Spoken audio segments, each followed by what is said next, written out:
Subscribe to Infidelity Tales Lab for more stories. Now let's begin this one. Chapter 1. The Architect of Quiet Lives. Neil West had built his life on precision. At 42, he stood 6 feet tall, with the kind of lean build that came from morning runs rather than gym memberships. His dark hair showed distinguished threads of silver at the temples, and his gray eyes held the calm intelligence of someone who thought 3 moves ahead.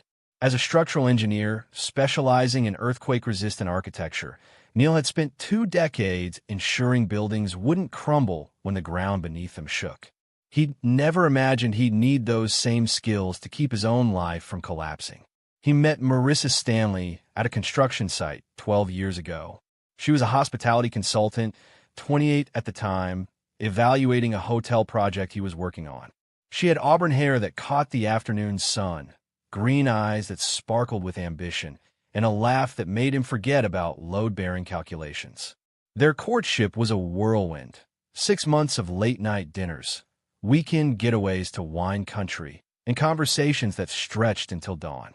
They married in a small ceremony overlooking the Pacific, with Marissa's younger sister Beverly as maid of honor and Neil's college roommate Kelvin Callahan as best man.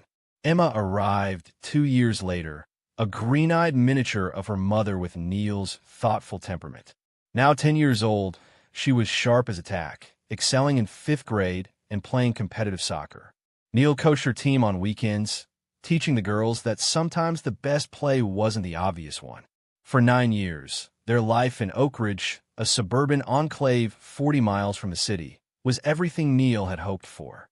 Marissa built her consulting business from their home office, traveling occasionally, but always returning with stories and gifts for Emma.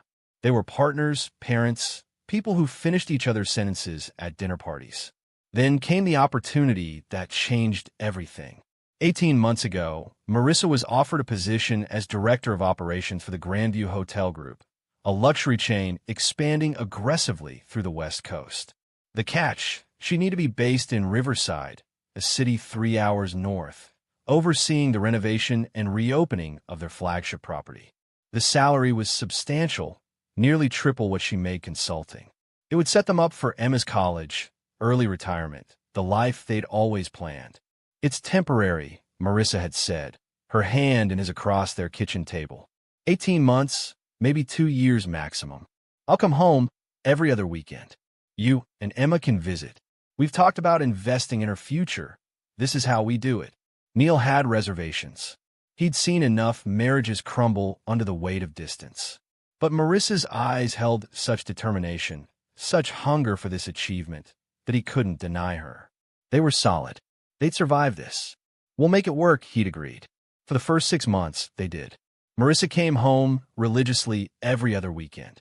They video-called nightly, Emma chattering about school while Marissa described the hotel's renovation progress. Marble imported from Italy, a rooftop bar with views of the river, designer suites that cost more per night than most people's monthly rent. Neil would fall asleep some nights to her voice describing crown molding and color schemes, feeling the distance like a dull ache, but managing it. But around month 7, things shifted. Marissa's visits became monthly, then sporadic. She was slammed with deadlines, dealing with construction delays, managing difficult contractors. The video calls grew shorter, her attention divided. Neil noticed she'd redecorated her apartment. He could see glimpses of expensive furniture and artwork in the background of their calls. She'd always been frugal. This new extravagance felt off-brand. "Mom's different," Emma observed one night after a particularly brief call. She sat on Neil's lap, her small face troubled.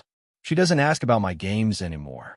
She's stressed with work, honey," Neil had replied, though doubt had already begun its corrosive work in his gut. "She still loves you more than anything." 3 weeks ago, Marissa forgot Emma's birthday. Not just the gifts, she forgot to call. When Neil reached her that evening, furious, she'd been mortified, tearful, full of excuses about a crisis with the hotel's grand reopening. She promised to make it up to Emma, to do better. But Emma had cried herself to sleep that night, and Neil had sat in the hallway outside her room, listening to her muffled sobs, feeling something cold and hard solidify in his chest. That's when he decided they'd visit Riverside for Marissa's 40th birthday this coming Saturday. No warning, no chance for her to prepare her apartment or her story. Just a genuine surprise. Him and Emma showing up with flowers and cake, celebrating like a normal family. Kelvin had thought it was a bad idea when Neil mentioned it over beers last Friday. "Brother," Kelvin had said, his dark eyes serious above his pint glass, "if you're suspicious enough to do a surprise visit, you're already past the point of surprises. You think you want to know, but once you know, you can't unknow." "I have to know," Neil had replied simply. Kelvin had nodded slowly. "Then I guess you do. But listen, whatever you find, don't react in the moment. Smart men play the long game. Anger makes you stupid, and stupid gets you screwed in divorce court." "I'm not planning to react," Neil had said. "I'm planning to know the truth." Now, driving north on Interstate 5 with Emma beside him, birthday cake secured in the trunk, and a bouquet of Marissa's favorite peonies in the back seat, Neil felt his heart hammering against his ribs. Emma was quiet, staring out the window at the passing farmland, her small hands clutching a handmade card she'd spent hours decorating. "Dad," she said softly as they passed the Riverside city limits sign. "Yes, sweetheart. Do you think Mom will be happy to see us?" The question pierced him. That his daughter even had to ask felt like an indictment of everything they'd let happen. "I think she'll be thrilled," he said with more confidence than he felt. "It's her birthday.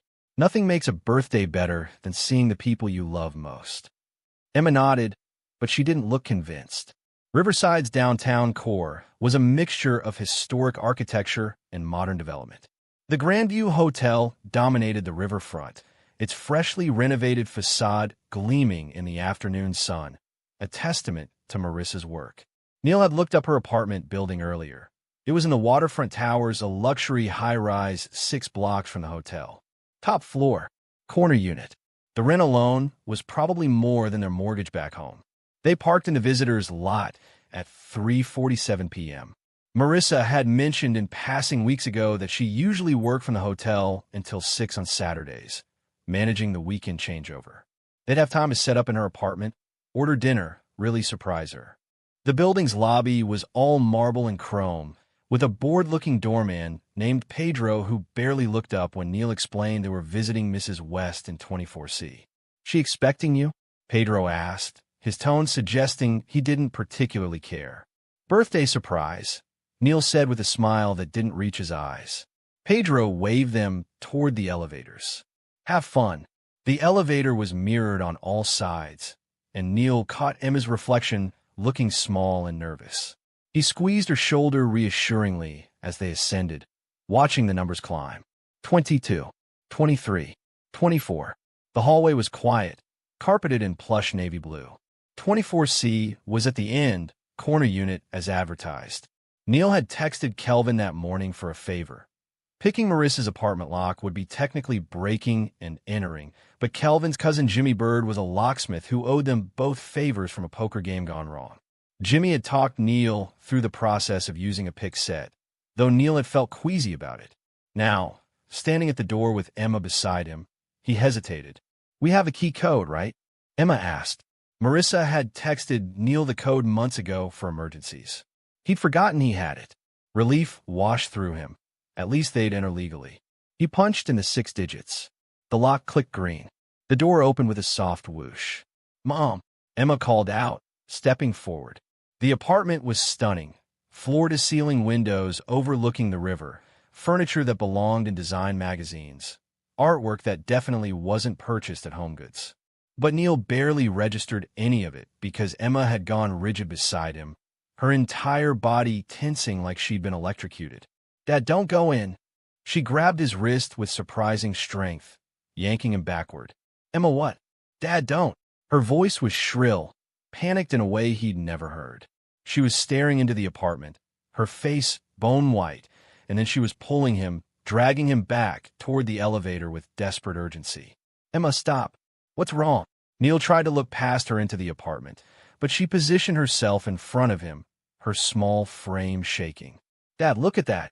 She pointed with a trembling hand, not into the apartment, but up. Neil's gaze followed her finger to the ceiling of the entryway, and his world shattered. The ceiling wasn't just a ceiling.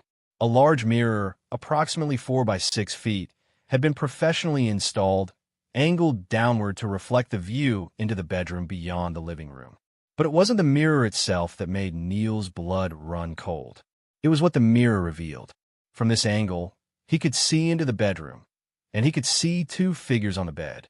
One was unmistakably Marissa, her auburn hair spread across white pillows.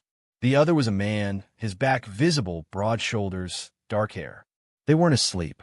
Neil's brain seemed to short-circuit, unable to process what he was seeing while simultaneously processing it too well. The mirror, the angle. This was intentional. This wasn't hidden. It was featured. Emma was crying now, silent tears streaming down her face as she pulled at his arm. "Dad, please, let's go. Please." The sound of his daughter's distress snapped Neil back to the present. He let her pull him away from the door, back into the hallway. He closed the door as quietly as he'd opened it, his hands operating on autopilot while his mind reeled. They stood in the hallway, Emma pressed against his side, both of them breathing hard. Neil's vision seemed to pulse with each heartbeat, rage and grief warring in his chest. "I'm sorry," Emma whispered. "I'm sorry you had to see that. I'm sorry." "You have nothing to be sorry for," Neil managed, his voice rough. He crouched down to her level, gripping her shoulders gently. "Nothing. Do you understand? This isn't your fault. Is Mom?" Emma couldn't finish the question. "We're going to figure this out," Neil said, though he had no idea how. "But right now, we're going to leave.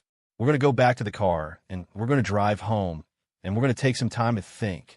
We can't tell her we saw," Emma said suddenly, her eyes wide. "If we tell her, she'll know we know, and she'll lie or leave," or she was spiraling into panic. Hey. Neil pulled her into a hug, his mind racing even as he comforted her. "You're right. We don't tell her yet. We play it smart." Kelvin's words echoed in his mind. Smart men play the long game. They took the elevator down in silence. Pedro didn't look up as they passed. Neil buckled Emma into the car, his movements mechanical. The cake was still in the trunk, the peonies still in the back seat. He'd been so naive. As he pulled out of the parking lot, his phone buzzed. A text from Marissa, "Working late tonight. Hotel emergency. Love you." Neil stared at the message, then at the waterfront towers receding in his rearview mirror. She wasn't at the hotel. She was with whoever that man was, in that obscene apartment with its ceiling mirrors, living a life Neil hadn't even imagined existed. He deleted the message without responding and pointed the car toward home. Beside him, Emma stared out the window, tears still sliding silently down her cheeks. And Neil West began to plan. Chapter 2. Shadows and Angles. The drive back to Oak Ridge took 4 hours. Neil stopped twice, once for gas, once because Emma needed the bathroom and to splash cold water on her face. They didn't speak about what they'd seen. Instead, they listened to Emma's playlist, Taylor Swift and Olivia Rodrigo, filling the silence with songs about betrayal that felt entirely too appropriate. It was past 9 when they pulled into their driveway. The house looked the same as when they'd left that morning, but everything felt different. Neil unlocked the front door, and Emma went straight to her room without a word. He heard the lock click, then muffled crying. He stood in the kitchen, hands braced on the counter, and let himself feel it for exactly 60 seconds. The rage, the humiliation, the grief of watching his marriage reveal itself as a lie. His knuckles went white. His jaw ached from clenching. Heat flooded his face. 60 seconds. Then he breathed out slowly and put it away. Because Kelvin was right. Anger made you stupid. And Neil wasn't going to be stupid. He knocked on Emma's door. "Sweetheart, can I come in?" A pause, then yeah. She was curled on her bed, still in her clothes, eyes red and puffy. Neil sat on the edge of the bed and took her hand. "I know today was horrible," he said carefully. "And I know you're scared and confused and angry. All of that is okay. But I need you to understand something. We can't let Mom know we went to Riverside." "I know," Emma said miserably. "If she knows, she'll just lie." "Exactly. So we're going to act normal. When she calls, we're going to talk to her like we always do. And while we're doing that, I'm going to figure out what's really going on. Are you going to divorce her?" Emma's voice was small.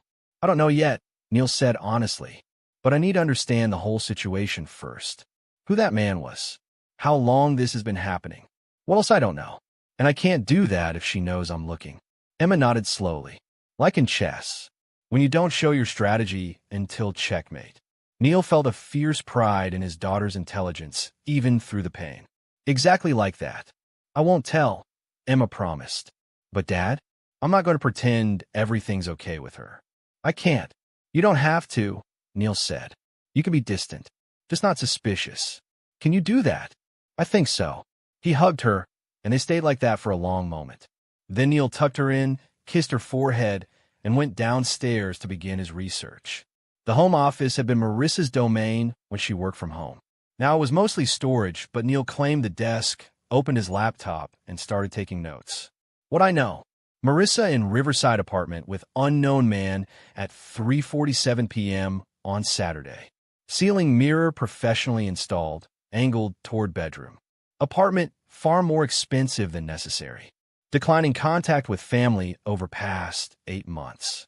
Texted about working late while clearly not working. What I need to know. Identity of the man. Duration of affair. Financial situation. Where is money really going? Who else knows? What else is she hiding? Neil stared at the list, then opened a browser and started searching. First stop, Marissa's social media. Her Facebook was mostly professional. Photos from hotel events, industry conferences, bland inspirational quotes. But her Instagram, which he hadn't checked in months, told a different story. The posts were public but subtle. Photos from expensive restaurants, tagged with business associates. Pictures from a wine tasting in Napa from 3 months ago. Marissa laughing with a group of people, including a man who appeared in several shots. Tall, dark-haired, maybe mid-40s. The caption, great team building with a Grandview crew. Neil clicked on the tagged accounts. The man's name was Ross Huff. His profile was public, and it was immediately clear who he was. Regional Vice President of Development for Grandview Hotel Group. Marissa's boss. Neil sat back, his jaw tight. An affair with her boss. Classic and cliched, which somehow made it worse. He scrolled through Ross Huff's Instagram. The man lived large. Photos from Vegas, Miami, Dubai. Always first class. Always luxury accommodations. Always with beautiful people. There were several shots with Marissa going back 8 months. Carefully framed to look professional, but with body language that told a different story. The way Ross's hand rested on Marissa's shoulder. The way she leaned into him. The way they looked at each other. Neil's phone buzzed. A text from Marissa. Still working. Don't wait up. Love you both. He stared at it, then at Ross Huff's latest Instagram story from 2 hours ago. A photo of an expensive bottle of wine with the caption Saturday night done right. Neil took a screenshot of everything. The Instagram posts, the timeline, the connections. He created a secure folder on his laptop labeled Project Files and started building a dossier. At midnight, he called Kelvin. It's late, Kelvin answered, his voice groggy. She's sleeping with her boss, Neil said without preamble. Guy named Ross Huff, regional VP at her company. A pause. Then, you went to Riverside. We went. Emma saw something. Ceiling mirror angled to show the bedroom from the entryway. Very intentional design. Jesus Christ. Kelvin was fully awake now. Emma saw them. In the reflection. She pulled me out before I fully processed it, but yeah. How's she doing? About as well as you'd expect when your 10-year-old realizes her mom is living a double life. And you? I'm past anger. I'm in planning mode. Good. Kelvin's tone shifted to businesslike. What do you need? Information. I need to know everything about Ross Huff and what Marissa's really been doing up there. I need to know if money's missing. I need evidence that will hold up in court. I know a guy, Kelvin said. Beverly Dean. She's a PI, works mostly divorce cases. Discreet, thorough, doesn't fuck around. She helped my brother when his wife was hiding assets before filing. I'll text you her number. Thanks. Neil, be careful. If this guy is a regional VP, he's got money and probably connections. Don't underestimate what people will do when their comfortable lives are threatened. Neither should he, Neil said quietly. After hanging up, Neil spent another hour documenting everything he could find online. Ross Huff's employment history. He'd been with Grandview for 12 years. working his way up from hotel manager to his current position. Divorced twice, no kids mentioned. He owned a condo in Riverside, drove a Tesla, and based on LinkedIn, made somewhere north of $250,000 a year. He also found property records. Ross owned that condo outright, no mortgage. But the address for Marissa's apartment, 24C in Waterfront Towers?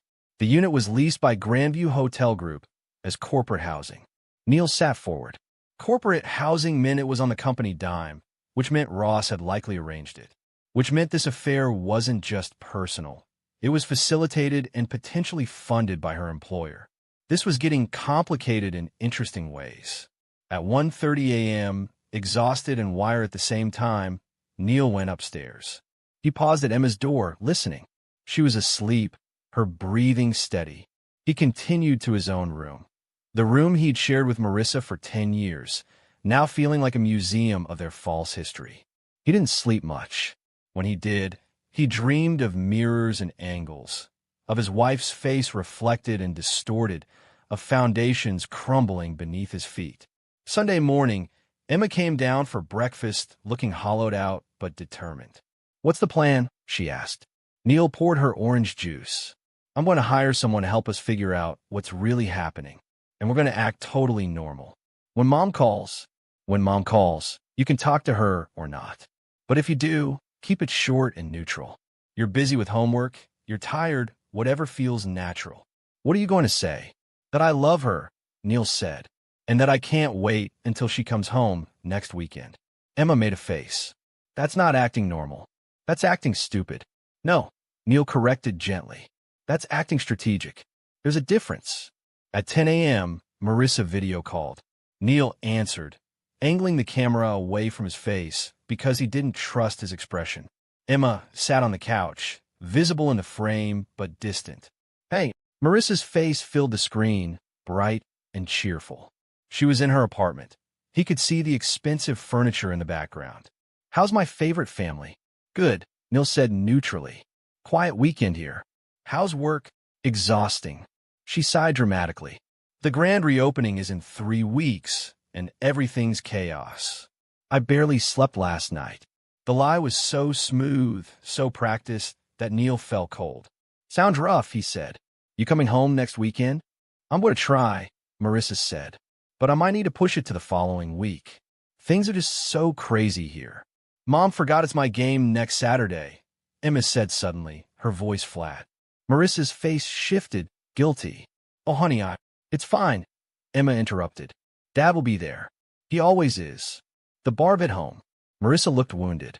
"Emma, I'm sorry, I have homework," Emma said, standing abruptly. "Bye, Mom." She left the room. Neil heard her footsteps on the stairs, her door closing. "She's really angry with me," Marissa said quietly. "She misses you," Neil said, which was true and also safe. "I know. I'm trying to make this work, Neil. The money's been incredible. I transferred another $5,000 to our joint savings last week. We're building toward the life we want." "Right," Neil said. "The life we want." They talked for another few minutes before Marissa had to go. "Conference call," she claimed. After she hung up, Neil sat staring at his phone. 5,000 to savings. He opened his banking app and checked their joint account. Sure enough, a transfer from Marissa's personal account 5 days ago. $5,000.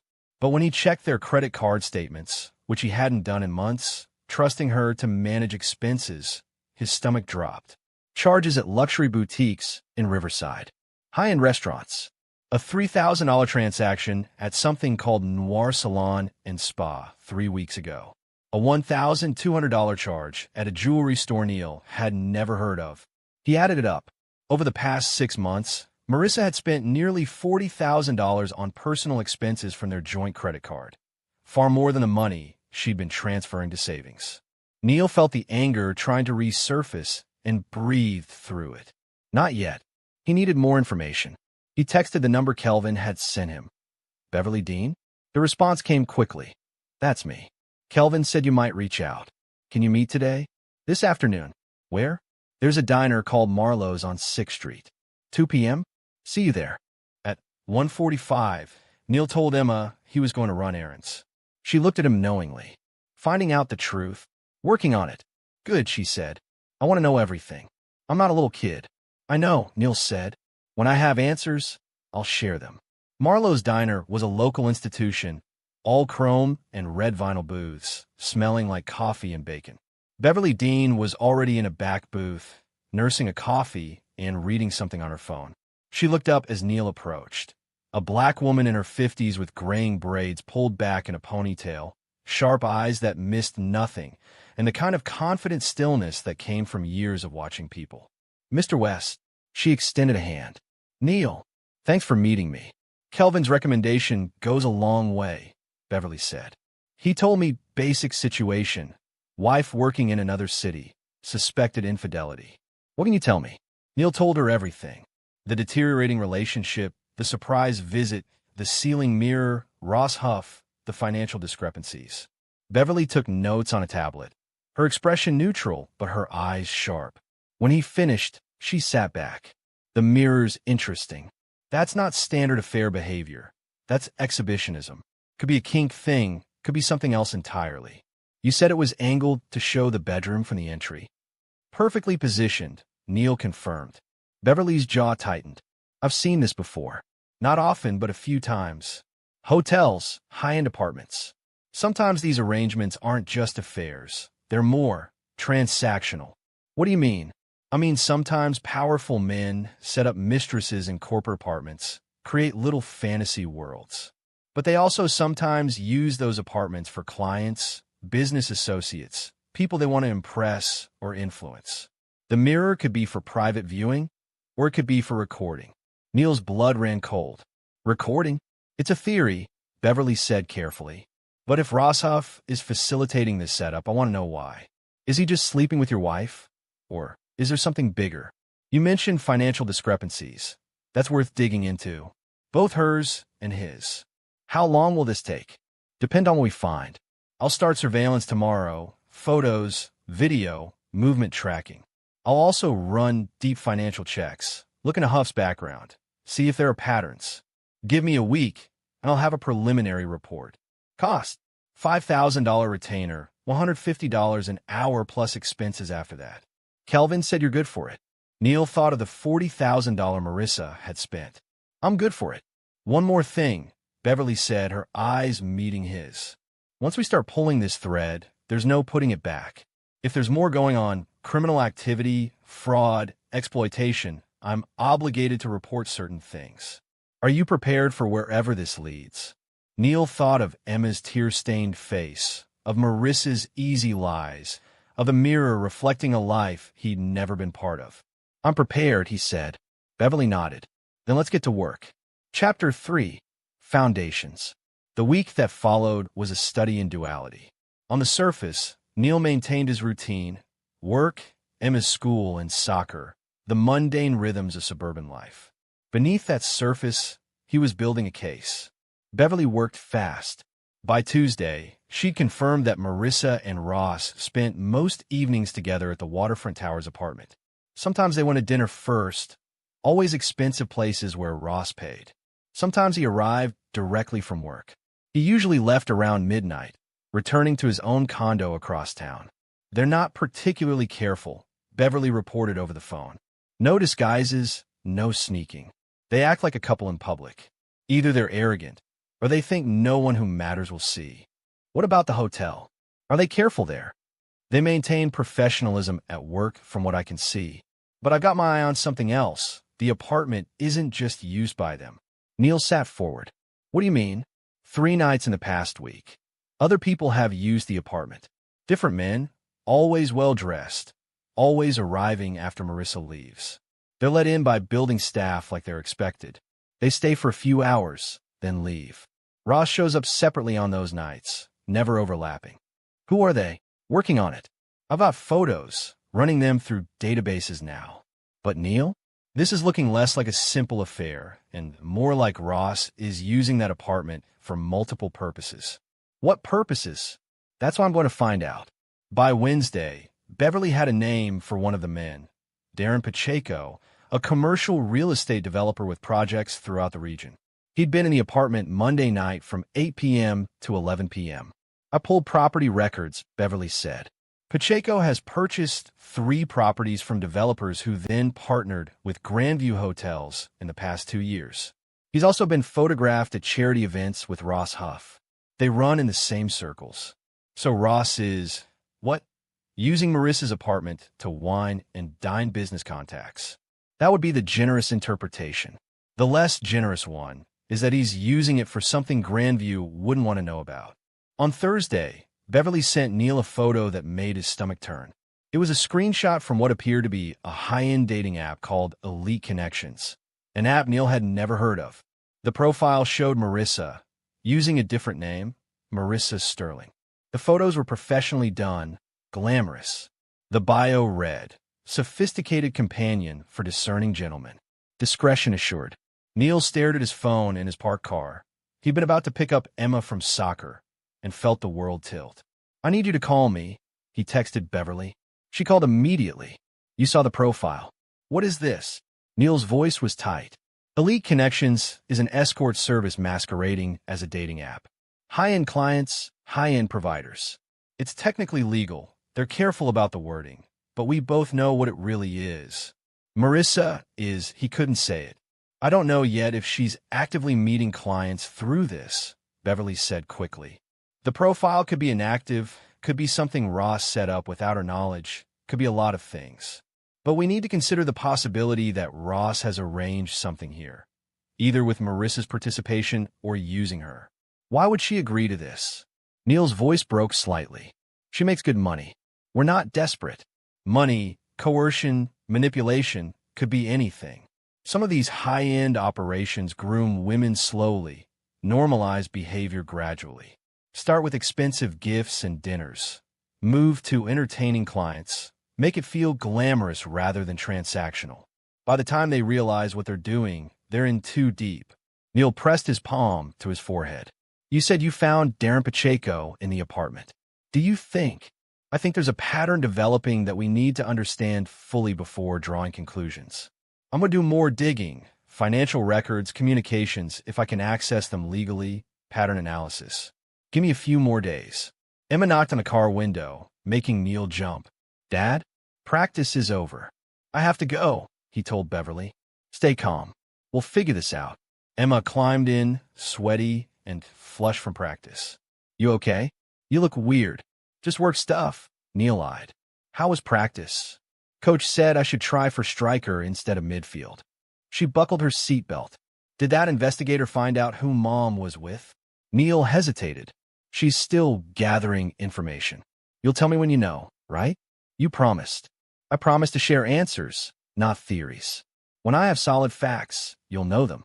Emma studied him. "It's bad, isn't it? Worse than just Mom having an affair. His daughter was too smart for her own good." "I don't know yet," Neil said honestly. "But yeah, it might be more complicated than I thought." That night, after Emma went to bed, Neil did something he'd been avoiding. He accessed Marissa's laptop. She'd left it at home when she moved to Riverside, saying she had a work computer there. It had been sitting in their home office and used for months. He knew her password. They'd never hidden things from each other, or so he'd thought. The laptop booted up slowly, operating system out of date. Neil opened her email. The inbox was mostly junk mail and old work correspondence from before her Grandview job. But when he checked her deleted items folder, carefully restored emails told a different story. Emails from Ross Huff, starting 9 months ago. The early ones were innocuous. "Great meeting today. Let me know if you need anything to settle in." But around month 2, they shifted. "You looked incredible at dinner last night. Can't stop thinking about you. This thing between us. I know it's complicated, but I've never felt this way. I've arranged for upgraded housing. You deserve better than that cramped studio. Consider it an early birthday gift." The emails became increasingly intimate, increasingly explicit. Neil forced himself to read them, cataloging details even as his heart hammered. Then, for months ago, the tone changed again. "There's a client dinner next Tuesday. He's a big deal, and I need you there. With a red dress. You know how this works. Pacheco loved meeting you. He's signing the contract next week. You're amazing at this. Another successful evening. Your cut is in the account we discussed. You've earned every penny. Neil sat back, his hands shaking. This wasn't just an affair. Marissa was participating in something, entertaining Ross's clients, being compensated for it. Whether she'd been manipulated into it or gone willingly, she was involved. He found the account we discussed in another email, a reference to a separate bank account at a financial institution Neil didn't recognize. He wrote down the account number and bank name. Beverly could investigate further. The final email in the deleted folder was from 3 weeks ago. Keep the profile active. The right opportunities are worth the wait. You're too good at this to waste. So the Elite Connections profile was real, active, and something Ross was managing. Using Marissa as a high-end escort for business purposes, likely pocketing a percentage while she received her cut. Neil closed the laptop, his mind racing. This changed everything. This wasn't just about divorce and custody. This was potentially criminal. Ross was using his position at Grandview to facilitate prostitution, even if high-end and technically deniable. Marissa was complicit. The corporate housing was probably being used as the venue. His phone buzzed. A text from Marissa. Miss you. Coming home this Saturday after all. Emma's game is at 10, right? Neil stared at the text. She was coming home. The woman who'd been living a double life, who'd been entertaining her boss's clients in a corporate apartment, who'd lied about working late while she did God knows what. She was coming home to play suburban mom for a weekend. The rage he'd been controlling threatened to break through. But then Kelvin's words echoed again. Smart men play the long game. He texted back, that's great. Emma will be thrilled. Game's at 10, yeah. See you Saturday. Then he called Beverly. I've got more, he said when she answered. A lot more. And it's worse than we thought. He told her everything. The emails, the bank account, the explicit references to clients and compensation. Beverly listened without interrupting. Jesus, she said when he finished. This is a whole operation. Ross has set this up systematically. Corporate housing as the venue. Marissa as one of the providers, probably keeping his own involvement at arm's length enough to claim deniability if anyone asks questions. What do I do? First, we document everything. I'll get evidence of the financial flows, the client meetings, the full scope of the operation. Then we decide who needs to know. Police, Grandview corporate, attorneys. But Neil, this is bigger than your marriage. If we expose this, there are going to be consequences for a lot of people. Good, Neil said coldly. There should be. I'm with you. But before we blow this up, let's make sure we have irrefutable evidence. These people have money and lawyers. We do this right, or we don't do it all. How long? Marissa's coming home this weekend? Saturday. Perfect. I'll use that time to do a thorough sweep of the apartment. Cameras, financial documents, anything I can legally access. By Monday, I'll have a complete picture. Then we decide how to proceed. After hanging up, Neil went to Emma's room. She was still awake, reading by the soft glow of her bedside lamp. Can't sleep? He asked from the doorway. Thinking too much. She set down her book. Mom's coming home this weekend? She texted. She wants to make your game. Emma's face was unreadable. Do I have to pretend everything's okay? You have to pretend you don't know about the apartment, Neil said carefully. But you don't have to pretend to be happy. You can be distant. You can be upset about her missing stuff. That's all legitimate. Good, because I don't think I can act happy. Neil sat on the edge of her bed. There might be some difficult things coming. Changes. Stuff involving lawyers and maybe other people too. I want you to know that whatever happens, you and I are solid. You're my priority. Always. Emma's eyes filled with tears. Are you going to tell me what you found out? Not yet. Soon. But it's more complicated than I thought. I need to make sure I handle it right. To protect me?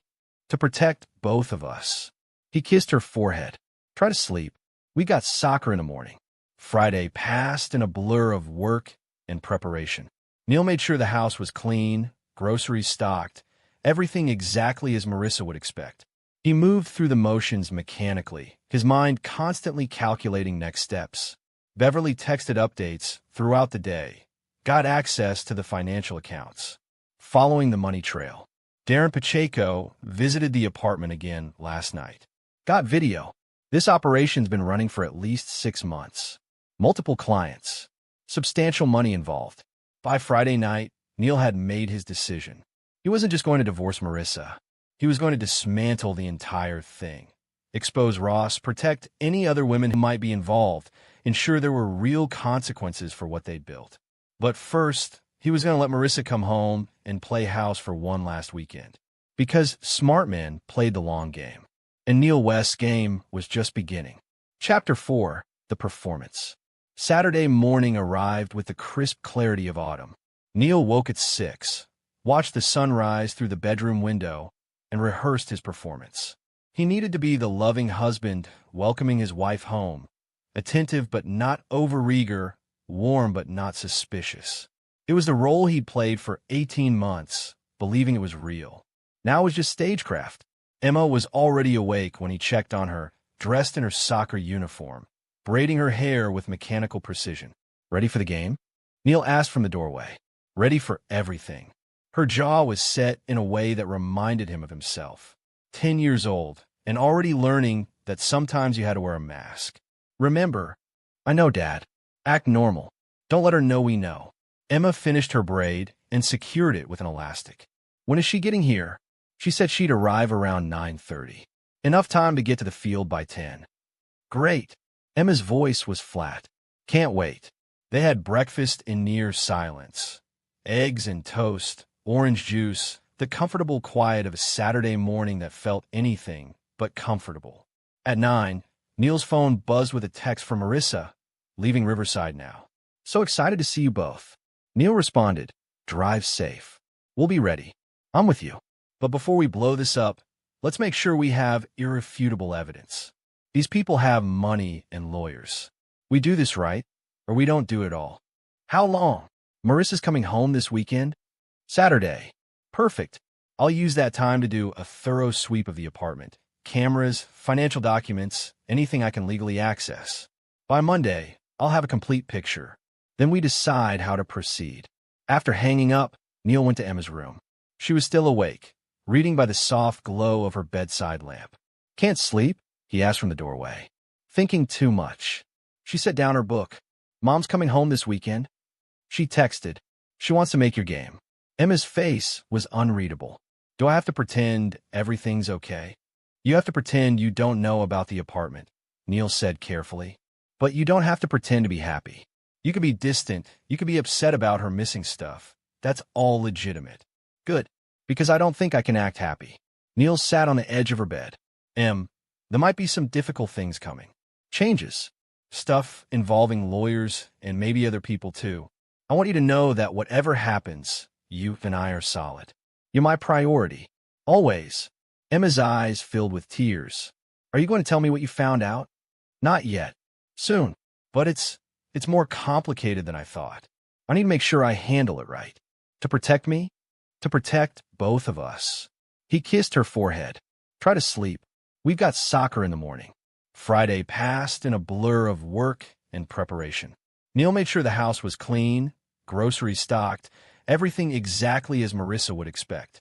He moved through the motions mechanically, his mind constantly calculating next steps. Beverly texted updates throughout the day, got access to the financial accounts. Following the money trail, Darren Pacheco visited the apartment again last night. Got video. This operation's been running for at least 6 months. Multiple clients. Substantial money involved. By Friday night, Neil had made his decision. He wasn't just going to divorce Marissa. He was going to dismantle the entire thing. Expose Ross, protect any other women who might be involved, ensure there were real consequences for what they'd built. But first, he was going to let Marissa come home and play house for one last weekend. Because smart men played the long game. And Neil West's game was just beginning. Chapter 4, The Performance. Saturday morning arrived with the crisp clarity of autumn. Neil woke at 6, watched the sun rise through the bedroom window, and rehearsed his performance. He needed to be the loving husband welcoming his wife home, attentive but not overeager, warm but not suspicious. It was the role he'd played for 18 months, believing it was real. Now it was just stagecraft. Emma was already awake when he checked on her, dressed in her soccer uniform, braiding her hair with mechanical precision. "Ready for the game?" Neil asked from the doorway. Ready for everything. Her jaw was set in a way that reminded him of himself. 10 years old, and already learning that sometimes you had to wear a mask. Remember, I know, Dad. Act normal. Don't let her know we know. Emma finished her braid and secured it with an elastic. When's she getting here? She said she'd arrive around 9:30. Enough time to get to the field by 10. Great. Emma's voice was flat. Can't wait. They had breakfast in near silence. Eggs and toast, orange juice, the comfortable quiet of a Saturday morning that felt anything but comfortable. At 9, Neil's phone buzzed with a text from Marissa, leaving Riverside now. So excited to see you both.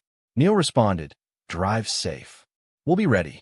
Beverly had sent him a message at 7 a.m. Apartment suite complete. You want to see this? Call me after Marissa leaves on Monday. Whatever she'd found could wait.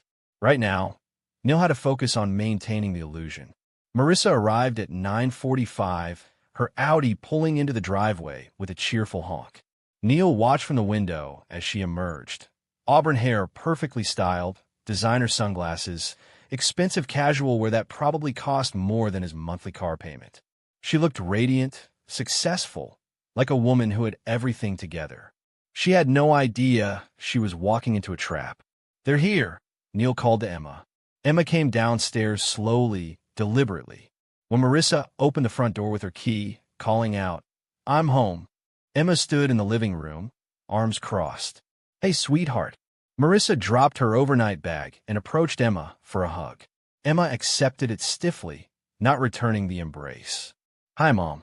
Marissa pulled back, her smile faltering. Still mad at me? You missed a lot, Emma said simply. And you forgot my birthday. I know, I'm the worst. But I'm here now, and I'm going to make it up to you.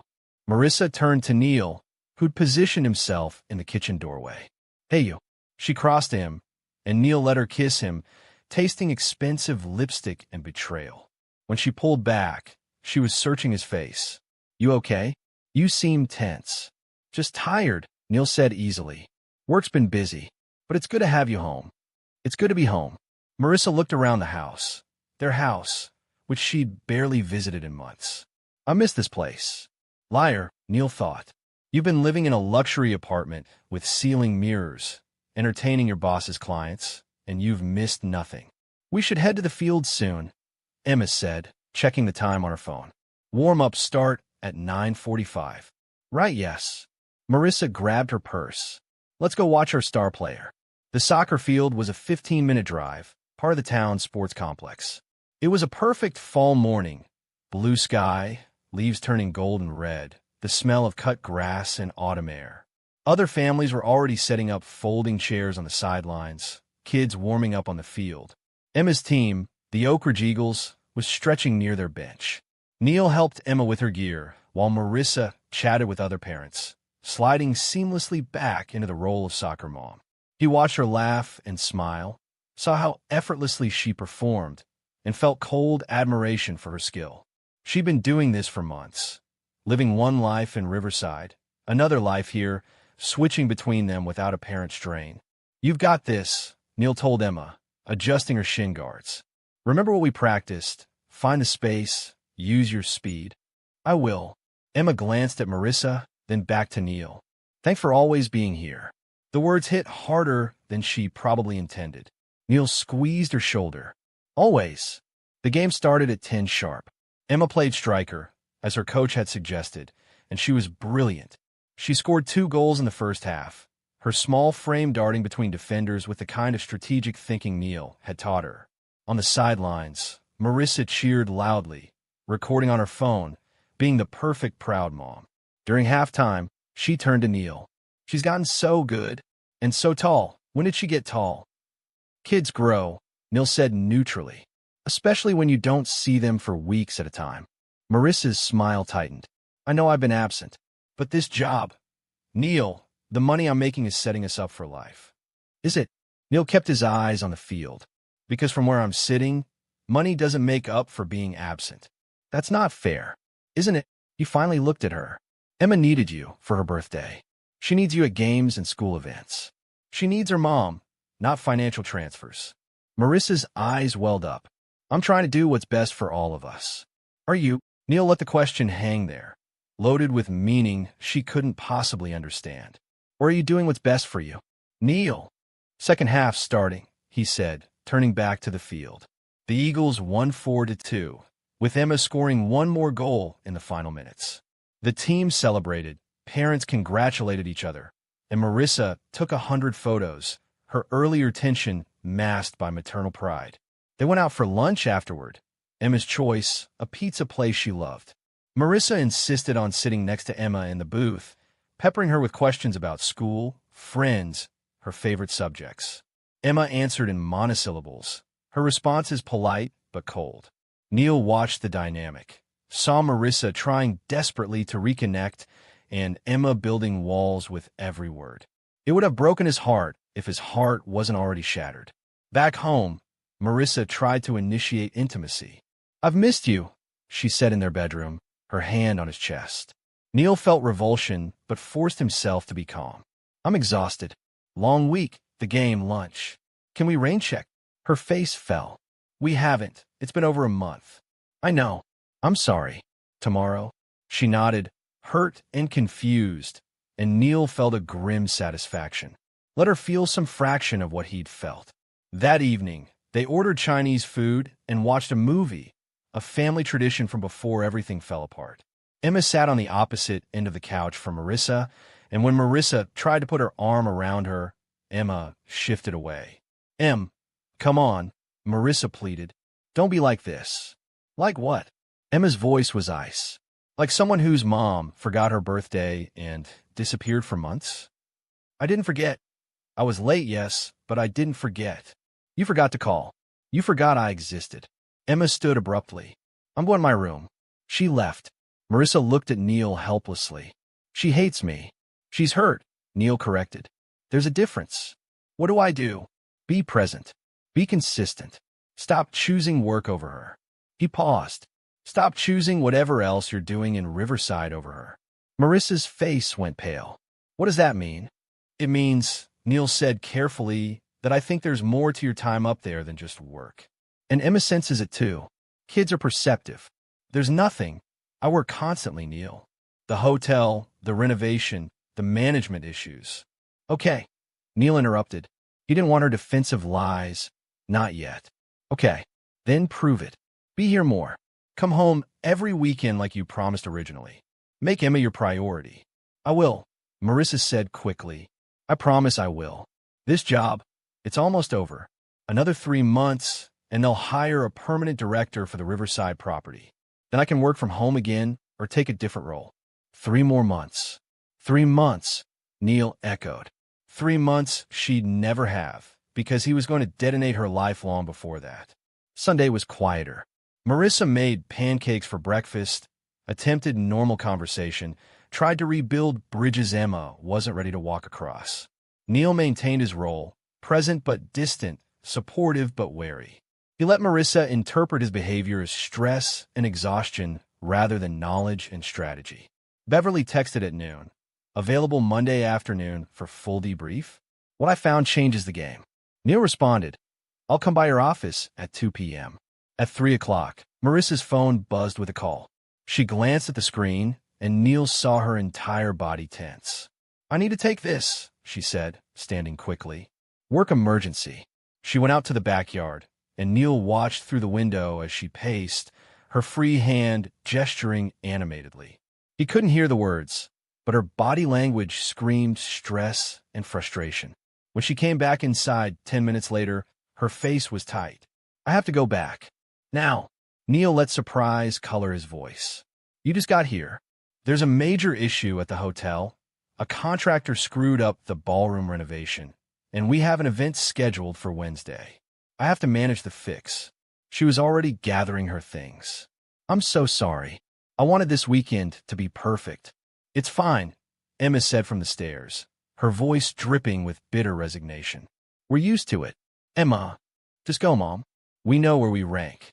Marissa looked devastated, torn between defending herself and rushing back to Riverside. Neil almost felt bad for her. "Almost. I'll make it up to you both," she said. "I promise." "Okay," Neil said simply. "Drive safe."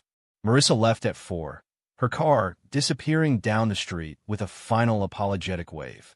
The moment she was gone, Emma turned to Neil. That wasn't a work call. No, Neil agreed. Probably wasn't. Are you going to follow her? Is that investigator following her? Beverly's on it, Neil confirmed. And tomorrow, I'm going to find out everything. Good. Emma's young face was hard with determination. I want them to pay, Dad. All of them. They will, Neil promised. But we do this smart. We build the case, we gather the evidence, and then we strike when they can't see it coming. Can you be patient a little longer? If it means they get what's coming, I could be patient forever. Neil pulled his daughter into a hug, this fierce, brilliant girl who'd had to grow up too fast, and swore to himself that before this was over, everyone responsible for breaking her childhood would face consequences. That night, he drafted an email to Beverly. She left early, claimed work emergency. Whatever you found, I'm ready to hear it. Time to plan the endgame. Monday morning couldn't come fast enough. Chapter 5. The Evidence. Beverly Dean's office was in a nondescript building in downtown Oak Ridge, sandwiched between a bail bondsman and a tax attorney. The waiting room smelled like stale coffee and old carpet, with outdated magazines scattered on a side table and a receptionist who barely looked up when Neil arrived. She's expecting you, the receptionist said, waving toward a door at the back. Beverly's office was small but efficient, desk covered with monitors and files, walls lined with filing cabinets, a whiteboard covered in what looked like a complex web of connections. Beverly herself sat behind the desk, reading glasses perched on her nose, looking more like a professor than a private investigator. Neil, close the door, she said without preamble. He did, settling into the chair across from her desk. You said what you found changes the game. It does. Beverly opened a folder and slid it across the desk. Let's start with the apartment. I got in Friday night. Building staff is easy to bribe if you flash enough cash and claim your corporate security doing a random inspection. What I found confirms our worst theories. The folder contained photos. Neil opened it and felt his stomach drop. The ceiling mirror in the entryway was just the first of several. The bedroom had another large mirror above the bed. The bathroom had strategic mirror placements. But worse than the mirrors were the cameras, small, professionally installed, hidden in smoke detectors, picture frames, and air vents. 6 cameras total, Beverly said. Bedroom, bathroom, living room. All recording to a central server that's likely off-site. Whoever set this up wasn't being subtle. They wanted comprehensive coverage. Ross, Neil said through gritted teeth. Almost certainly. But here's where it gets interesting. Beverly pulled up a file on her computer, turning the monitor so Neil could see. I traced the financial accounts you found in Marissa's emails. Over the past 6 months, she's received $127,000 in deposit from a shell company called Summit Hospitality Consulting. Neil's eyes widened. $127,000? Summit Hospitality is registered in Delaware, owned by another shell company, which is ultimately owned by, surprise, Ross Huff. He's using it to pay Marissa and probably others for consulting services. It's a layer of deniability if anyone asks questions. Others. Beverly pulled up another document. I found 2 more profiles on Elite Connections linked to the same payment structure. Different women, same setup.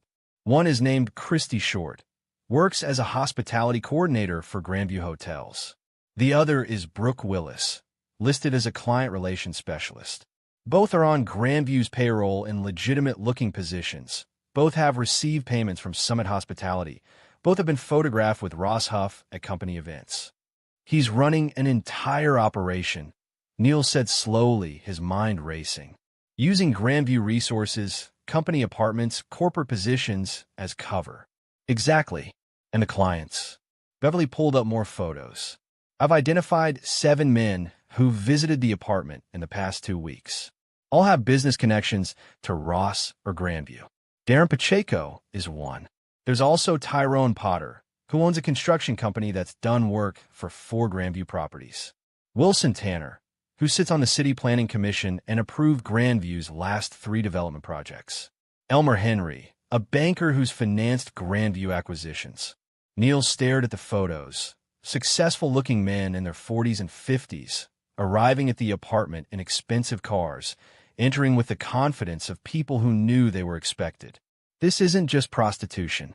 This is corporate corruption. He's using these women to influence business deals. Bingo.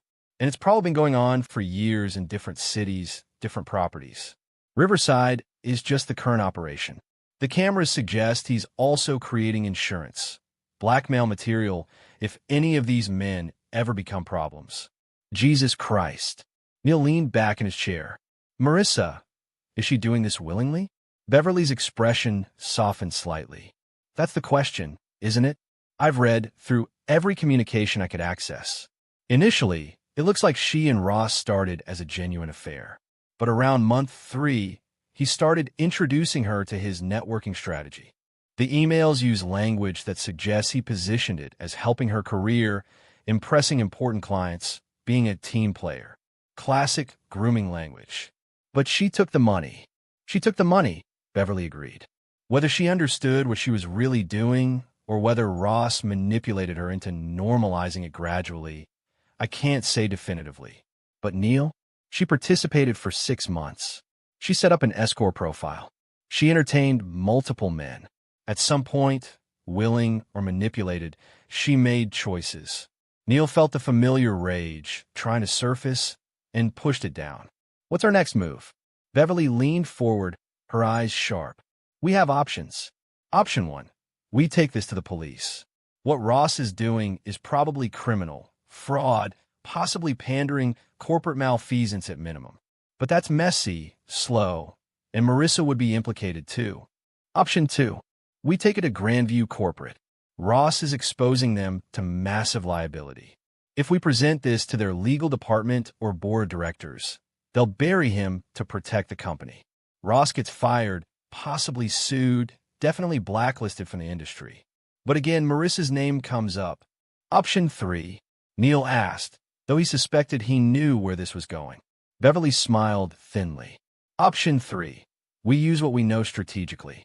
We don't just expose Ross. We dismantle his entire operation, discredit him professionally and personally, ensure he faces maximum consequences while protecting you and Emma from the fallout.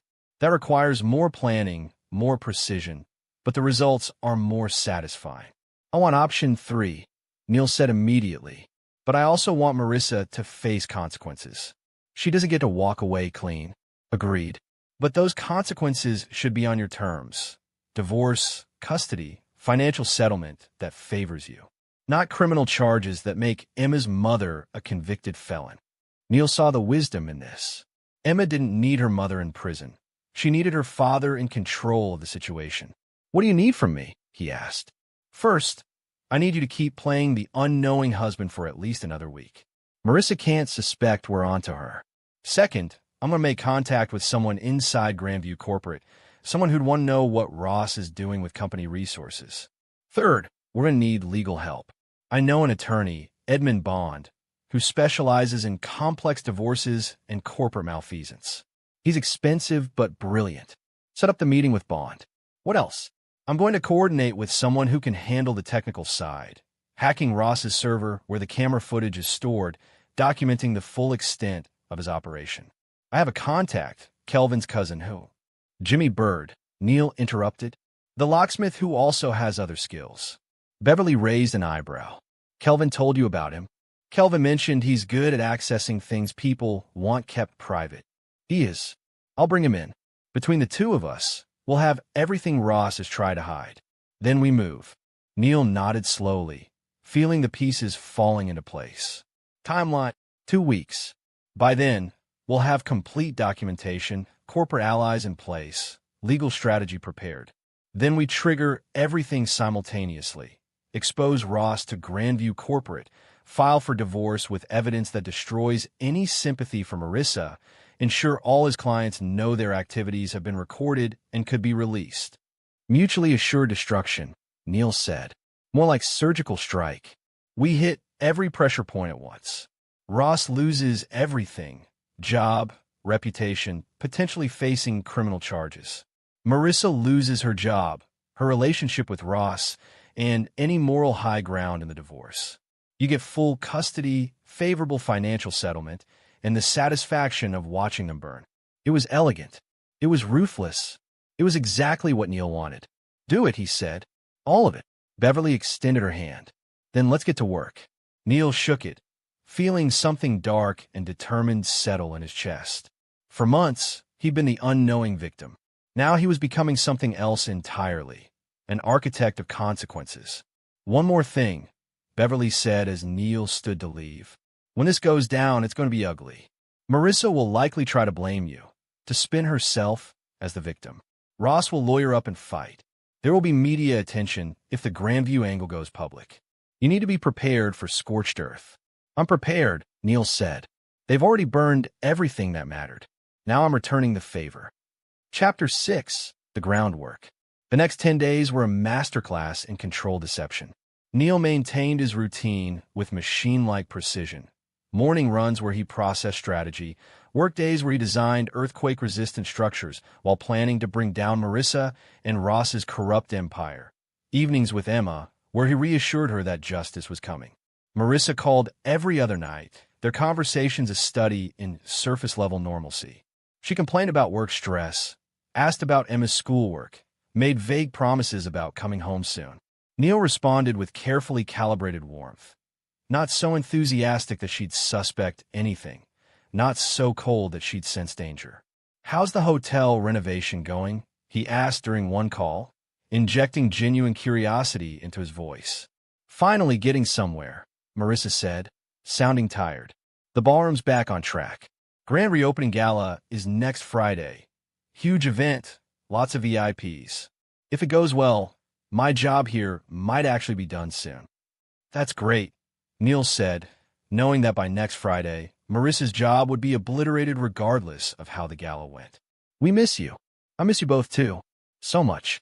Neil, I know things have been strained, but I swear once this is over, I'm going to make everything right."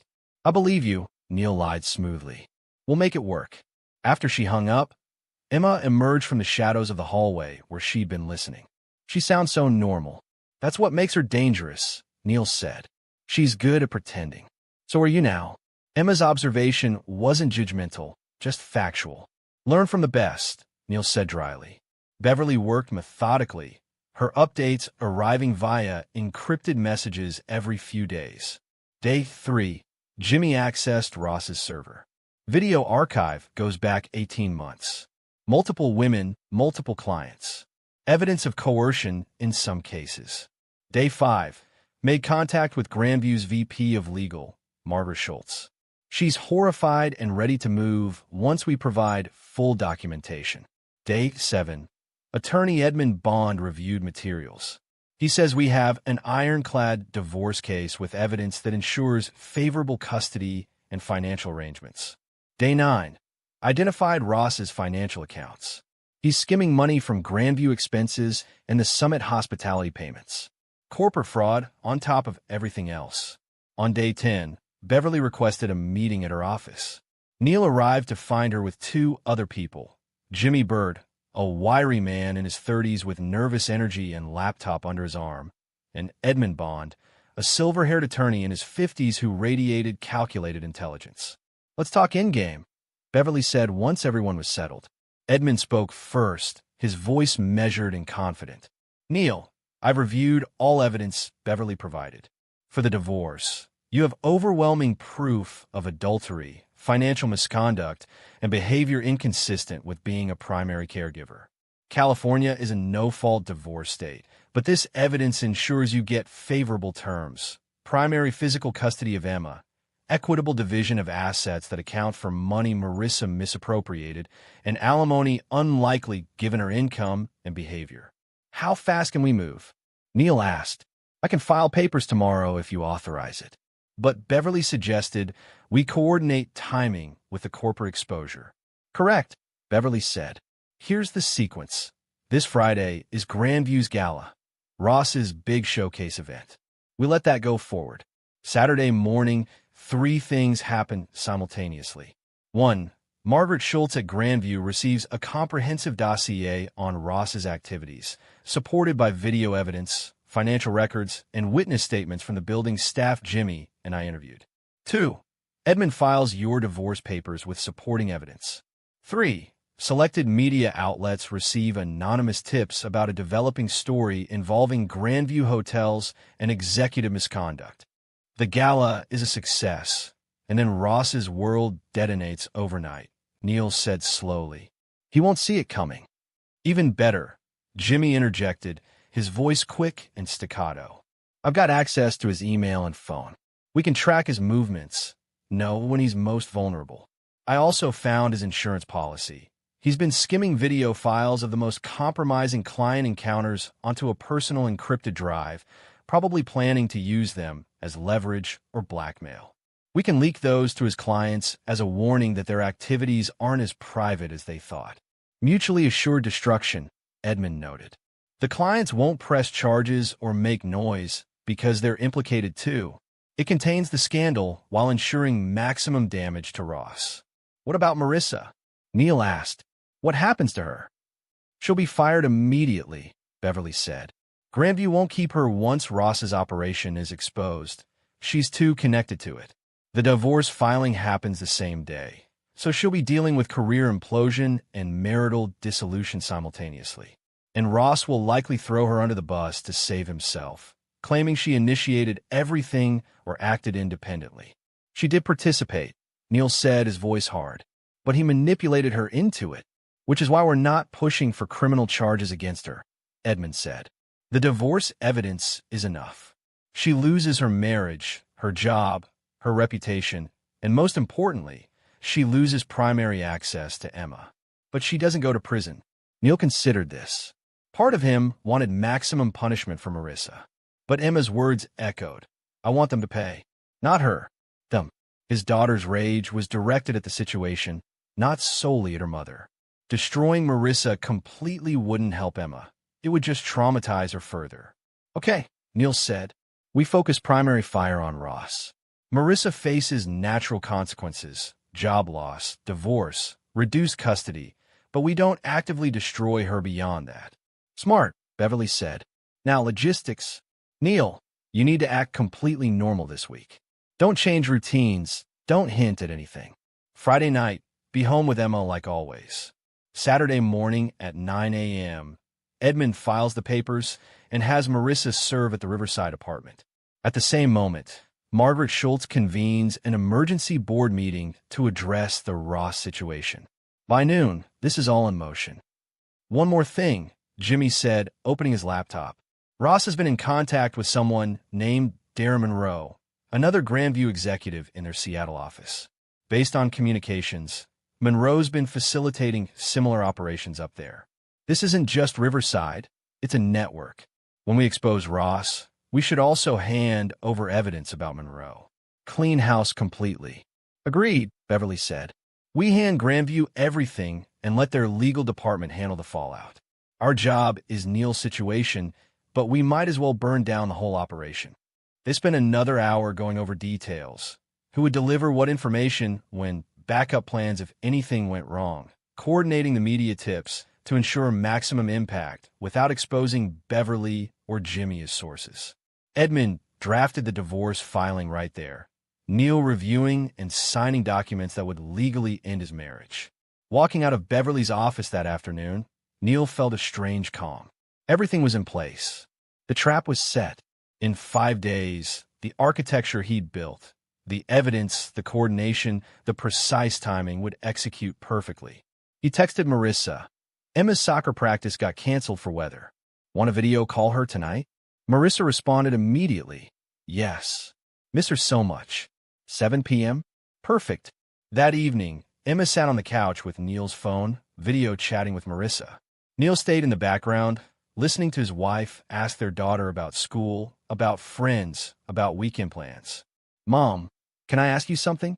Emma said suddenly, her voice serious. Of course, honey. Anything. Are you happy up there?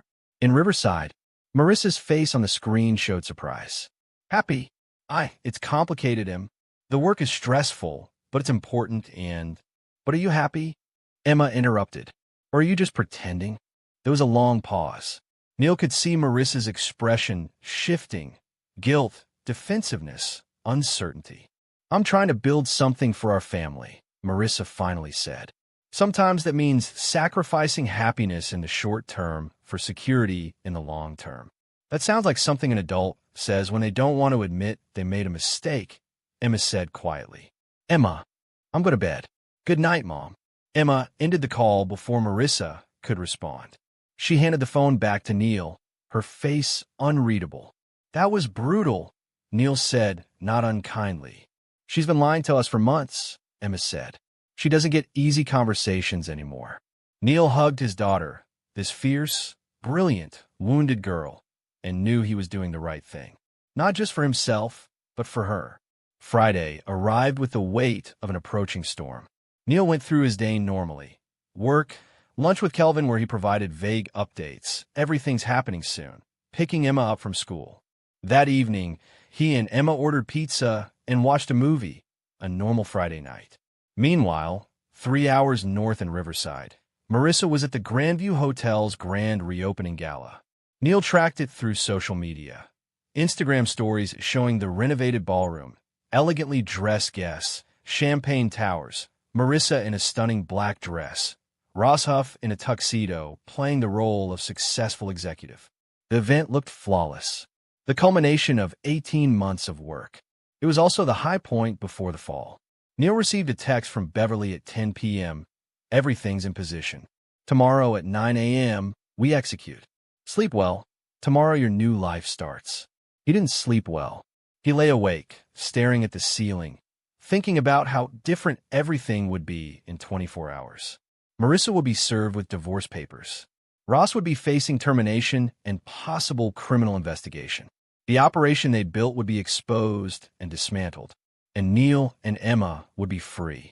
At 6 a.m. Saturday, Neil woke to his alarm. He showered, made coffee, and checked his phone. Edmund had texted at 5 a.m., papers filed. Process server en route to Riverside. ETA 9 a.m. Beverly at 6:30 a.m. Margaret Schultz convening emergency board meeting at 9:30 a.m. Dossier delivered to her office this morning. Jimmy at 7 a.m. Media tips sent. Expect first inquiries to Grandview by midday. Everything was in motion. Emma came downstairs at 7:30, finding Neil in the kitchen. Is it happening? It's happening, Neil confirmed. Good. Emma poured herself cereal, her movements deliberate. What do? We wait, Neil said, and we be ready for whatever comes next. At 9:02 a.m., Neil's phone rang. Marissa's number. He let it ring Neil. Marissa's voice was shaking. Neil, someone just served me with divorce papers. What? Why? I don't understand. Neil took a breath, and when he spoke, his voice was cold and clear. Because I know everything, Marissa. The apartment, Ross, the clients, the money, all of it. It's over. There was a shocked silence on the other end. Then, how did you? Does it matter? Neil interrupted. You've been living a double life for 6 months. You've been prostituting yourself and taking payments through a shell company. You've lied to me, to Emma, to everyone. So yes, I'm divorcing you. And yes, I'm taking full custody. Neil, wait, you don't understand, Rossi. He manipulated you, I know. He groomed you into this. But you still made choices, Marissa. And now you face consequences. Please, Marissa was crying now. Please, can we talk about this? I can explain. There's nothing to explain. My attorney will be in touch. Goodbye, Marissa. He hung up. Emma, who'd been listening from the hallway, came into the kitchen. Her eyes were wide. It's really happening. It's really happening, Neil confirmed. His phone rang again, Marissa calling back. He declined the call. It rang a third time. He blocked the number. Then he received a text from Beverly. Ross just got called into an emergency meeting with Schultz and the board. Margaret confirmed she received everything. He's going down. By noon, Ross Huff had been terminated from Grandview Hotels and escorted from the property by security. By 1 p.m., Marissa had been called and informed her position was also eliminated effective immediately. By 2 p.m., media outlets were reporting that Grandview Hotels was investigating allegations of executive misconduct. By 3 p.m., Neil's phone was flooded with messages, from Kelvin expressing satisfaction, from Beverly confirming success, from Edmund laying out next steps for the divorce proceedings, and from Marissa, via a new number he hadn't blocked yet, You've destroyed my life. Everything I work for. How could you do this? Neil read the message, then deleted it without responding. How could he? Simple. Because she destroyed his life first. He was just returning the favor. Chapter 7. The Unraveling. The days following the explosion were chaos, but it was controlled chaos, the kind Neil had orchestrated and could therefore manage. Marissa called from 17 different numbers over the weekend before Neil changed his number entirely. Her messages oscillated between rage, bargaining, and desperate apologies. You're a bastard for ambushing me like this, please. Let's talk. I can explain everything. You're destroying Emma's relationship with her mother. Ross manipulated me. I'm a victim here too. I'll fight you on custody, and I'll win. Neil forwarded everything to Edmund, who added each message to their evidence file. She's making this easier, Edmund noted during a Monday morning call. Every communication shows instability and poor judgment. Keep documenting everything, but don't respond. Emma read some of the messages. Neil didn't hide them from her, and her expression hardened further. She's not even asking about me, she observed. It's all about her. I noticed that too, Neil said quietly. At school Monday, Emma's teacher, Ms. Chan, requested a meeting.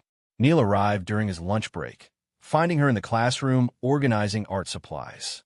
Mr. West, Ms. Chan said, her expression concerned. Emma's been quieter lately, more withdrawn. I wanted to check in. Neil made a decision in that moment. Emma's teacher needed to know enough to support her. My wife and I are separating. It's been difficult, and Emma's processing a lot. I'm sorry to hear that. Is there anything I can do to help? Sometimes kids benefit from consistent routines at school when home life is unstable. That will be good, Neil said. And if Emma seems particularly down or needs to talk, I want her to know she has support here. Absolutely. We have a counselor available if you think that would help. Maybe. Let me talk to Emma about it. That evening, Neil brought it up over dinner. Your teacher noticed you've been quiet lately. She mentioned the school has a counselor if you want to talk to someone. Emma pushed food around her plate. Do you think I need one? I think talking to someone who isn't me might help. Someone who's not family, who can give you a safe space to process everything. Because I'm damaged now? Emma's voice was sharp. Because you're human, Neil corrected. And humans sometimes need help carrying heavy things. Emma considered this. Okay, I'll try it. Thank you for being open to it. Meanwhile, the professional fallout continued. Beverly sent daily updates that read like a corporate thriller. Day 3. Grandview's internal investigation confirmed Ross used company resources for personal gain. They're pursuing criminal charges for fraud and embezzlement. Day 5. Christy Short and Brooke Willis both resigned from Grandview. Short is cooperating with investigators. Willis is lawyering up. Day 7. Darren Pacheco's wife filed for divorce after learning about his involvement. 3 other clients have been quietly contacted by attorneys representing their wives. Day 9. Darren Monroe in Seattle has also been terminated. Network fully exposed. Ross, according to Jimmy's monitoring of his communications, was unraveling spectacularly. His attorney had advised him to stay quiet, but Ross was making desperate calls to former clients, to his ex-wives, to anyone who might provide financial support or character witnesses. No one was returning his calls. On day 11, Ross did something stupid. He contacted Neil directly. The email arrived late Wednesday night, sent from a new email address to Neil's work account. Subject, we need to talk. West, you've destroyed my career and my life over a personal matter that doesn't concern you. Your wife came to me willingly, participated willingly, and profited willingly. If you think you're some kind of hero here, you're delusional. I have resources. I have attorneys. And I will make sure everyone knows that Marissa was an active, enthusiastic participant in everything. She'll lose custody, lose credibility, lose everything. Is that what you want for Emma's mother? Call off your investigation, drop the divorce proceedings, and we can all move on with minimal damage. Continue this crusade, and I'll ensure maximum collateral damage. For Marissa, for your daughter, for you. Think carefully about your next move. R.H. Neil read the email 3 times, feeling cold satisfaction. Ross had just made multiple mistakes, threatening Neil directly, referencing the investigation, implying awareness of Neil's role in exposing him, and most importantly, putting threats in writing. He forwarded the email to Edmund, Beverly, and Jimmy with a simple message. He just gave us a gift. Edmund called within minutes. This is attempted blackmail and witness intimidation. I'm forwarding this to the prosecutor handling Ross's criminal case and a Grandview's legal team. He just handed us more ammunition. Good, Neil said. Ross is panicking, Edmund continued. Panicked men make mistakes. Let him keep digging his own grave. Beverly's text was more succinct. Idiot. Let him think you're considering his offer. String him along while we tighten the noose. Neil composed a response to Ross, carefully calibrated to sound uncertain. Ross, this is all spinning out of control faster than I anticipated. I never wanted to hurt Marissa or create this level of destruction. I need time to think about what you said. Give me a few days to talk to my attorney about options. NW. The response came within an hour. Reasonable. Take the time you need. But remember, the longer this goes on, the worse it gets for everyone, including your daughter. RH. He took the bait, Neil told Beverly over the phone. Now what? Now we let him think he has leverage while we complete our work. I'm coordinating with Margaret Schultz at Grandview. They want Ross prosecuted fully to protect the company from liability. The prosecutor is building a strong case. And we're documenting every communication Ross makes that could be construed as threats or intimidation. Timeline: 2 more weeks maximum before formal charges are filed. Your divorce case is already moving through court. Preliminary hearing is scheduled for 3 weeks from now. Marissa's attorney is trying to negotiate, but Edmund says your evidence is too strong for her to get anything beyond minimal custody and equitable asset division. And Marissa herself? How's she doing? Beverly's tone softened slightly. Not well, from what I can see. She's back in Oak Ridge, staying with her sister, Beverly, temporarily. Wait, your name is Beverly too? That's Beverly Dean. Marissa's sister is Beverly Stanley. Different people. Right, sorry. Continue. She's been to 3 attorneys trying to find one who'll tell her she has a case.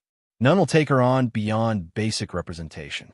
She's lost her job, her income, her relationship with Ross, who's now publicly blaming her for everything, and she knows she's losing Emma. It's a complete collapse. Neil should have felt satisfaction. Mostly he felt hollow. Does she deserve sympathy? She deserves accountability, Beverly said carefully. Sympathy is between you and your conscience. But Neil, don't let sympathy derail what you've built. She participated in 6 months of deception and exploitation. The consequences are appropriate. Agreed. On Friday of that week, Emma had her first session with the school counselor, Ms. Wagner. She came home quiet but less withdrawn. How was it? Neil asked as they prepared dinner together. She's nice. She said it's normal to feel angry and sad at the same time about Mom. It is normal. She asked if I miss Mom. Emma chopped vegetables with precise movements. I said I miss who I thought Mom was, not who she actually is. Neil's chest tightened. That's very insightful. Ms. Wagner said it's okay to grieve the version of someone even if that version wasn't real. Emma paused. Is that weird? No, Neil said gently. That's healthy. Emma nodded, then added quietly, I'm glad you didn't lie to me. About what Mom did. Ms. Wagner said some parents try to protect their kids by lying, but then the kids don't understand why everything's falling apart. You deserve the truth, Neil said. You're strong enough to handle it. Sometimes I don't feel strong, Emma admitted. Sometimes I feel like everything's broken. Neil pulled her into a hug. Everything is broken, but we're going to build something new, something honest. Just you and me. Just us, Emma echoed, and Neil felt her relax slightly in his arms. Saturday afternoon brought an unexpected visitor. Neil answered the door to find Beverly Stanley, Marissa's sister, Emma's aunt, standing on the porch. She looked exhausted, her eyes red-rimmed, her expression a mixture of anger and desperation. Neil, can we talk? Neil considered sending her away, but curiosity won out. Emma's at a friend's house. You have 10 minutes. They sat in the living room, Beverly perched on the edge of the couch, Neil in the armchair across from her. Marissa's destroyed, Beverly said without preamble. I've never seen her like this. She's staying with me because she has nowhere else to go. She's barely eating, barely sleeping. She just sits and cries. And you're here to make me feel guilty? Neil asked flatly.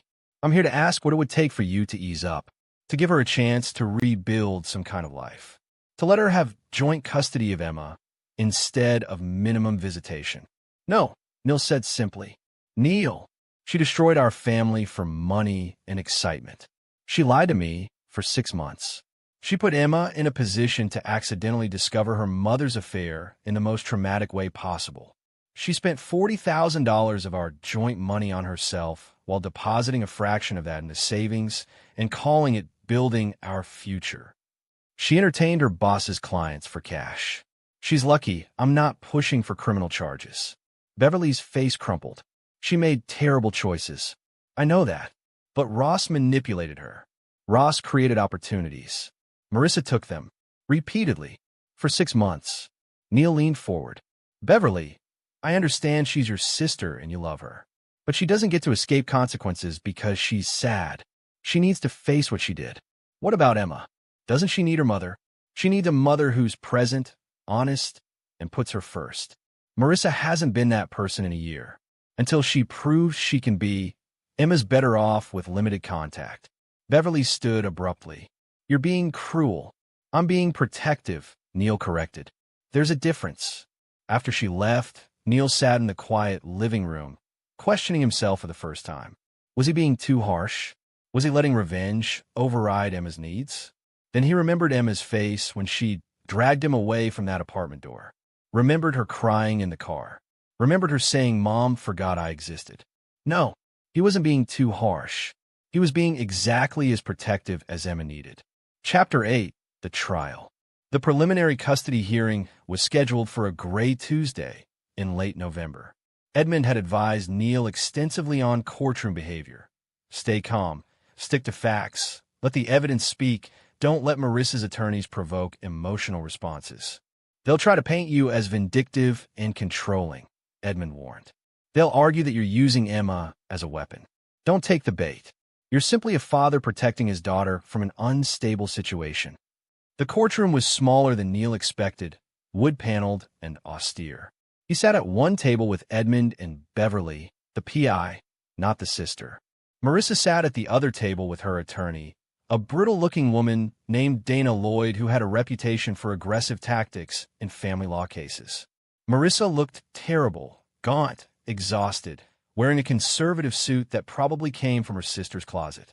When their eyes met, Neil saw a mixture of anger, grief, and pleading. He looked away. Emma was not present. Children her age typically didn't attend preliminary hearings unless the judge specifically requested it.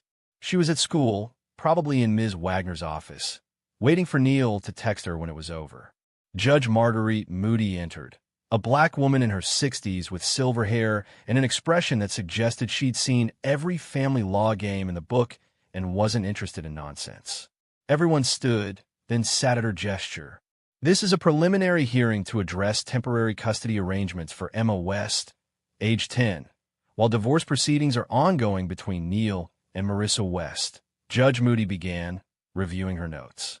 Mr. Bond, you filed for your client to have primary physical custody with limited supervised visitation for Mrs. West. That's an extreme position. Justify it. Edmund stood.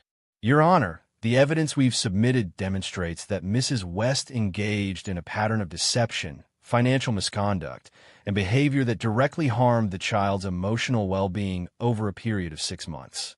She was living a double life, involved in activities that would expose her, and by extension, Emma, to dangerous individuals and situations.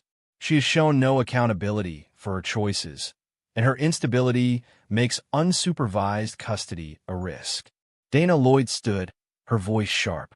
Your Honor, my client made mistakes within her marriage. Adult mistakes that have nothing to do with her capability as a mother. Mr. West is weaponizing those mistakes to alienate Emma from her mother. Marissa loves her daughter and has been an excellent parent for 10 years. This is a clear case of vindictive litigation. Judge Moody held up a hand. I've read the filed evidence. Mrs. West, You engaged in an extramarital affair with your supervisor, accepted payments through a shell company for what was essentially escort services, and spent significant marital funds without your husband's knowledge. Correct. Marissa stood shakily. Your Honor, I was manipulated by my supervisor. He groomed me into a situation I didn't fully understand. Did he force you? Judge Moody interrupted. No, but did he physically threaten you? No. Did you take payments willingly? Marissa's face crumpled. Yes. Did you lie to your husband and daughter about your activities? Yes. Sit down. Judge Moody's tone wasn't cruel, but it was unforgiving. Ms. Lloyd, your client is an adult who made adult choices. The question before me isn't whether she was manipulated. I'm sure she was, to some degree. The question is whether those choices demonstrate the kind of judgment and stability required for primary custody of a 10-year-old child. Dana Lloyd looked like she wanted to argue, but couldn't find solid ground. Your Honor, removing primary custody would devastate Marissa's relationship with Emma. Children need their mothers. Children need stable, honest parents, Judge Moody corrected. Mr. Bond, you've requested supervised visitation. Explain your reasoning. Edmund stood again. Emma accidentally discovered her mother's affair in a traumatic manner. Since then, Mrs. West has made no genuine effort to repair that relationship. Her communications have focused on her own situation rather than her daughter's emotional needs. We believe supervised visitation allows for relationship repair while protecting Emma from further manipulation or inappropriate conversations about the divorce. Mrs. West, Judge Moody addressed Marissa directly. Have you sought counseling or therapy to address the issues that led to your choices? Not yet, Your Honor. Everything happened so quickly. Not quickly enough to prevent 6 months of deception, Judge Moody said dryly. Mr. West, has your daughter expressed preferences about custody? Neil stood. Yes, Your Honor. Emma has stated clearly that she wants to live primarily with me. She loves her mother, but doesn't currently trust her. She's willing to see her mother in supervised settings, but isn't comfortable with unsupervised time. How old is Emma? 10, Your Honor. Old enough to have her preferences weighed significantly. Judge Moody made notes. Here's my ruling for temporary custody pending final divorce proceedings. Primary physical custody to Mr. Neil West. Mrs. Marissa West will have supervised visitation every other Saturday for 4 hours. Location to be agreed upon by both parties. Supervisor to be a professional court-appointed monitor. Therapy is required for Mrs. West. She will provide proof of ongoing sessions to the court. Family therapy involving Emma is recommended, but not required unless Emma consents. Dana Lloyd stood quickly. Your Honor, 4 hours every other week is insufficient. Ms. Lloyd, your client is lucky I'm not limiting it further given the evidence. She can work on rebuilding trust during those hours and petition for increased time if she demonstrates stability and genuine effort at repair. This ruling stands unless circumstances change significantly. Bang went the gavel. Neil felt something release in his chest. Not celebration. Emma still had a long road ahead, but relief. He protected her. The system had worked. Marissa was crying silently, her attorney's arm around her shoulders. Neil felt a flicker of something. Not sympathy exactly, but recognition of shared loss. They'd built a life together, and now it was rubble. Outside the courtroom, Edmund clapped Neil's shoulder. That was the best outcome we could have hoped for. Judge Moody saw through Lloyd's tactics immediately. What happens next? Divorce proceeds. We're still negotiating asset division, but the custody decision strengthens your position on everything else. Marissa's attorney will push for better financial settlement since her client lost on custody, but your evidence of her spending mitigates that. We'll likely settle out of court within 6 to 8 weeks. Beverly, the PI, joined them. Roshoff was formally charged this morning with fraud, embezzlement, and witness intimidation based on his email to you. Prosecutor says they have a strong case. He's looking at potential jail time. Good, Neil said simply. He went to pick up Emma from school, finding her in Ms. Wagner's office as expected. She looked up as he entered, her face anxious. Primary custody to me, Neil said quietly. Supervised visitation for your mom every other Saturday. Emma's shoulders dropped with relief. So I don't have to stay with her? Not unless you want to, and not without supervision. I don't want to yet, Emma said. Maybe later, when she's different. That's okay. That's your choice. Emma hugged him tightly. Thank you for protecting me. Neil held his daughter, this brave, wounded girl, and promised silently that he always would. Chapter 9. The Reconstruction. 3 months later, on a bright February morning, Neil signed the final divorce decree in Edmund's office.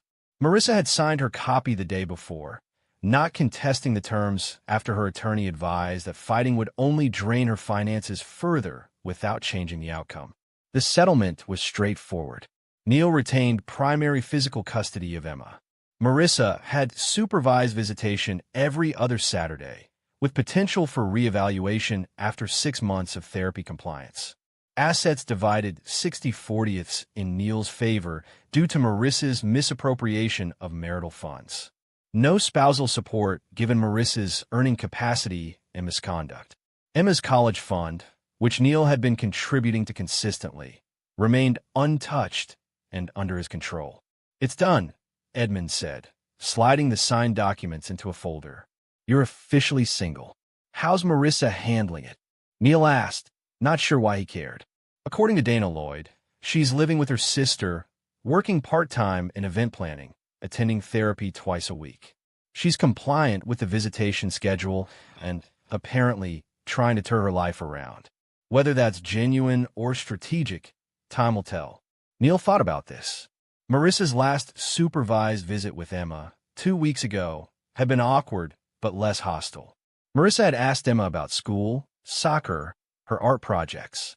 She hadn't mentioned the divorce or tried to badmouth Neil. It was a small step, but it was something. What about Ross? Neil asked.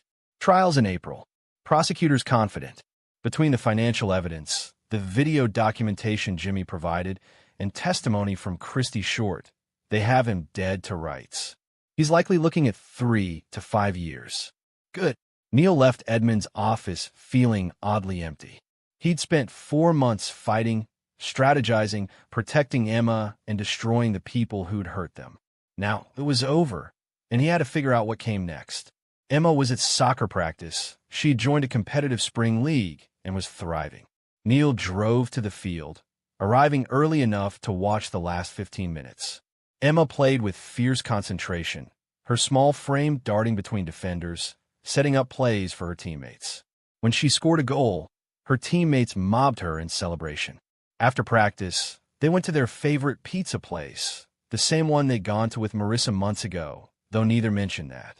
Coach says there's a tournament in Sacramento next month, Emma said, demolishing a slice of pepperoni. Can we go? Absolutely. I'll request time off. Cool. Emma took another bite, then added casually, I saw Mom on Saturday. I know. How was it? Weird. She asked about my grades and my art project for school. She didn't cry this time. That's progress. I guess.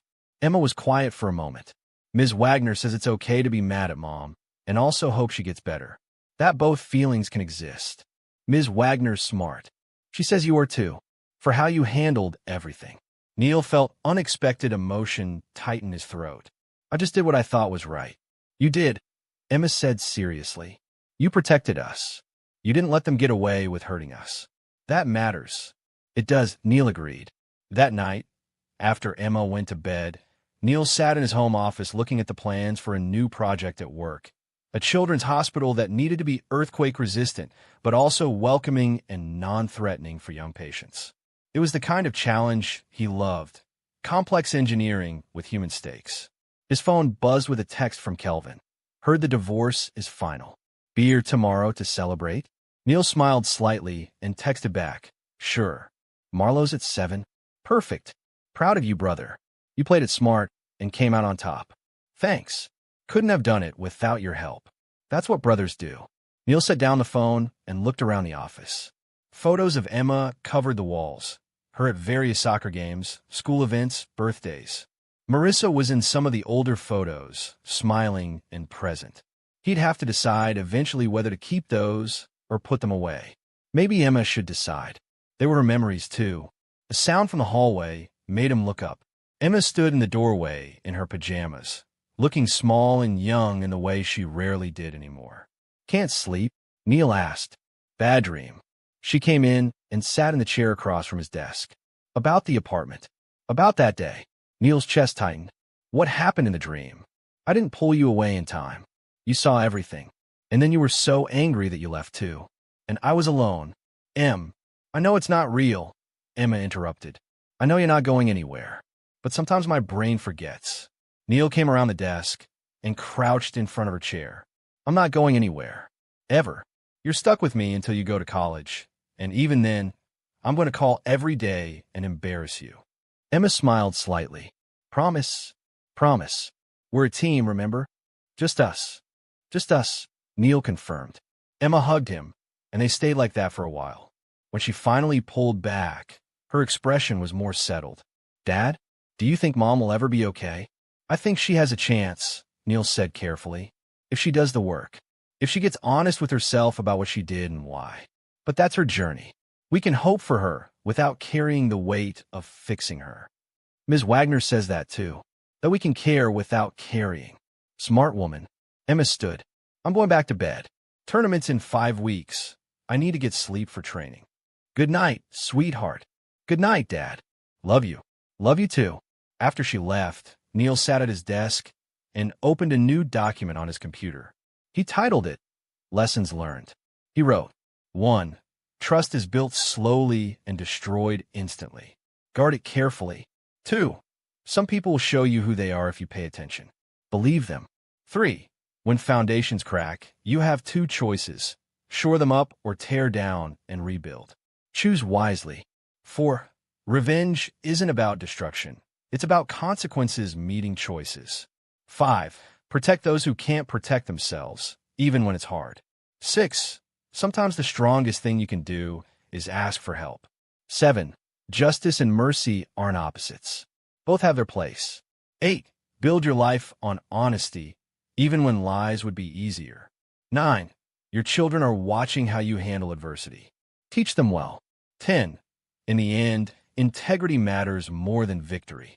He looked at the list, then printed it and pinned it to the corkboard above his desk next to photos of Emma. For months ago, his life had shattered. He'd discovered betrayal, orchestrated exposure, fought for his daughter, and emerged victorious. But victory wasn't about Marissa's ruin or Ross's imprisonment. It was about building something new from the rubble. Something honest. Something strong. He and Emma would be okay. More than okay. They'd be better than before because now their foundation was solid. No mirrors, no angles, no hidden cameras or secret lives. Just truth in each other. Neil closed his laptop, turned off the office light, and went upstairs. He checked on Emma one more time. She was sleeping peacefully, her breathing steady. He stood at her doorway for a moment. This fierce, brilliant daughter who'd been forced to grow up too fast, but who'd emerged stronger for it. Then he went to his own room, to the bed he no longer shared with anyone, and felt something he hadn't felt in months. Peace. The architecture of his revenge had been perfect, precise, calculated, destructive. But the architecture of his reconstruction would be better. Built on bedrock instead of sand. Built to last. Outside, the February night was clear and cold. Stars scattered across the darkness like points of light in a vast structure. Neil looked at them through the window and thought about how even in the absence of light, there were always points to navigate by. He'd been lost for a while, but now he knew exactly where he was going. Forward. Always forward. With Emma beside him, that was enough. Epilogue. 6 months later, Rossoff was sentenced to 4 years in federal prison for fraud, embezzlement, and witness intimidation. His assets were seized to pay restitution to Grandview Hotels. His name became synonymous with corporate corruption in hospitality industry publications.